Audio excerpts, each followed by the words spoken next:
మా హయాంలో ఒక్క పైసా కూడా ఎప్పుడైనా ఎక్కడైనా అధికంగా వసూలు చేసిన పరిస్థితులు ఎక్కడైనా ఉన్నాయా అని అడుగుతాం. మరి ఎవరి హయాంలో ఎవరి పాలసీ వల్ల లంచాలకు ఆస్కారం ఉంటుందో మీరే చెప్పండి అని అడుగుతున్నా.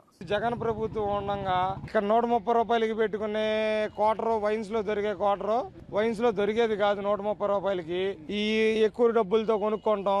500 సంపాదిస్తుంటే 400 రూపాయలు వీళ్ళకి మందుకే అయిపోతుంది. పొద్దున్నే 200 క్వార్టర్ తాగాలి, సాయంత్రం 200 క్వార్టర్ తాగాలి. 100 రూపాయలు వాళ్ళు ఇంటికి ఏం తీసుకెళ్తారు? జగన్ గాడే వీడు రేట్లు పెంచేసి 200 300 అంటే మేము ఎక్కడ జగన్ గారు చేసింది ఏంటంటే మద్యం రేట్లు పెంచడం వలన మాకు వచ్చే ఇన్కమ్ లో ఇంట్లోకి వెళ్ళేది కాదు. మొత్తం చేసే జగన్మోహన్ రెడ్డి కోట 100 రూపాయలది 150 రూపాయలు 250 రూపాయలు అమ్ముతున్నాడు. ఫోన్ పే లేవన్నాడు, ఓన్లీ క్యాష్ అన్నాడు.